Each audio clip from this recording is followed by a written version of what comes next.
Franz Kafka. Das Schloss. Long Story Short von Jaroslav Rudisch. Der Prager Schriftsteller Franz Kafka hat seinen Roman Das Schloss nie vollendet. Dennoch fasziniert dieses monumentale Fragment bis heute Leser auf der ganzen Welt. Und vielleicht liegt das schon an dem wunderbaren ersten Satz, mit dem Kafka beginnt. Es war spät abends, als K. ankam. Wenn ich in einer Buchhandlung bin und mich nach neuer Lektüre umschaue, lese ich oft die ersten Sätze der Bücher. Denn der erste Satz ist der wichtigste Satz. Wenn der Anfang nicht stimmt, kann das ganze Buch nicht stimmen. Doch bei Kafka stimmt alles. Und so kann man den ersten Satz, mit dem er das Schloss beginnt, immer wieder lesen. Es war spät abends, als K. ankam. Was für eine Aufmachung. Was für ein Satz, mit dem die Stimmung und der Ton des Romans vorgegeben werden. Doch es geht genauso atmosphärisch weiter. Das Dorf lag in tiefem Schnee. Vom Schlossberg war nichts zu sehen. Nebel und Finsternis umgaben ihn. Auch nicht der schwächste Lichtschein deutete das große Schloss an. Lange stand K. auf der Holzbrücke, die von der Landstraße zum Dorf führte, und blickte in die scheinbare Leere empor. Franz Kafka wurde am 3. Juli 1883 in Prag geboren und verstarb am 3. Juni 1924 im Sanatorium Kierling in einem Vorort von Wien. Mit der Arbeit an Das Schloss begann er im Riesengebirge. Wegen seiner kranken Lunge begab er sich an die frische Luft. Ende Januar 1922 reiste er daher nach Spindleruf-Mlyn, nach Spindlermühle. Hier entstand vermutlich auch das erste Fragment. Die Geschichte des Romanfragments beginnt damit, dass der Landvermesser K. in einem Dorf ankommt. Irgendwie ahnen wir, dass er das Dorf auch nicht mehr verlassen wird, dass das Dorf für ihn zur Falle wird. Und so kommt es auch. K. wird das geheimnisvolle Schloss nicht erreichen, das über dem Dorf im Nebel schwebt. Ein wenig sichtbar, doch zugleich unsichtbar, so wie alles in diesem magischen Roman. K. kommt, um zu bleiben.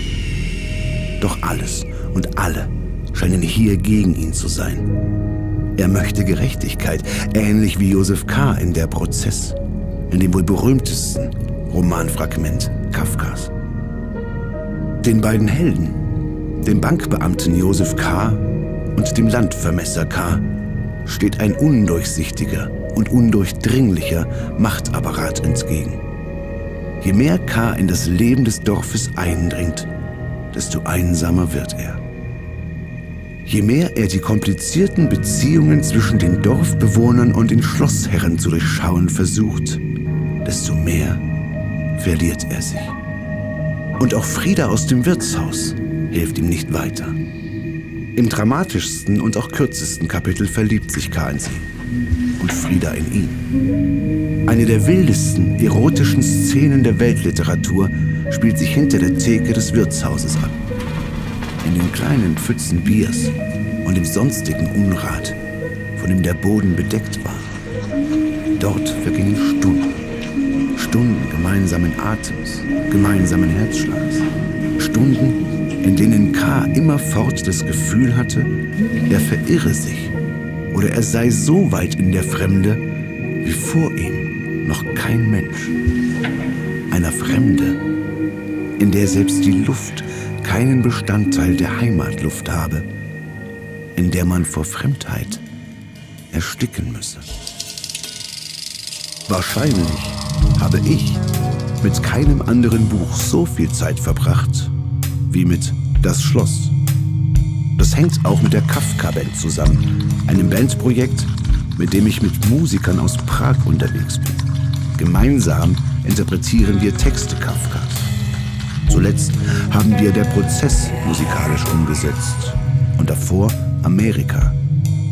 Doch am Anfang unserer Arbeit stand das Schloss. Ein Mitglied der Band ist auch Jaromir Devadizadivet. Er ist nicht nur ein großartiger Musiker, dessen Band Priesnitz in Tschechien Kult ist, sondern auch ein bekannter Grafiker und Illustrator.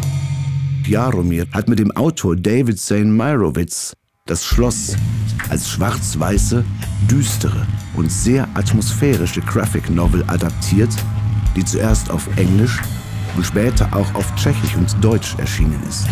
Und mit der Kafka-Band haben wir eine Art Soundtrack zu dieser Graphic Novel komponiert und erzählen die Geschichte des Romans in 10 Songs. Das erste Konzert spielten wir 2013 im Literaturhaus Stuttgart. Und seitdem touren wir mit Franz Kafka durch Europa.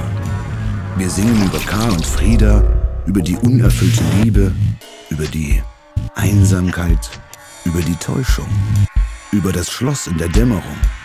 Und am Ende, im letzten Song, Sima, also Winter, singen wir über den Schnee. In dem Lied schneit es bei uns so stark, wie es auch in dem Romanfragment schneit, in dem Kafka schreibt: Der Winter ist bei uns lang, ein sehr langer Winter und einförmig. Darüber aber klagen wir unten nicht. Gegen den Winter sind wir gesichert. Nun, einmal kommt auch das Frühjahr und der Sommer. Und es hat wohl auch seine Zeit. Aber in der Erinnerung, jetzt, scheint Frühjahr und Sommer so kurz, als wären es nicht viel mehr als 2 Tage. Und selbst an diesen Tagen, auch durch den allerschönsten Tag, fällt dann noch manchmal Schnee. Kein anderer deutschsprachiger Roman ist so verschneit wie Das Schloss von Franz Kafka. Der Schnee liegt nicht nur auf dem Schlossberg und auf den Straßen, sondern auch in den Herzen der Menschen, die im Schatten des mächtigen Schlosses leben. Und auch der Protagonist, Landvermesser K., wirkt wie verschneit. Ja, vielleicht kann man sogar sagen, dass er in diesem Dorf sein Grab im Schnee findet. Der Landvermesser K. ist ein tragischer Held, aber nur zum Teil. K. findet zwar nicht seinen Platz im Dorf, doch gleichzeitig haben ihn die Mächtigen nicht verschlungen und versklavt. Er lebt nicht in Angst, wie so viele Menschen im Dorf. Er bleibt ein freier Mensch. Ein freier Mensch in diesem sonst so unfreien Dorf am Ende der Welt.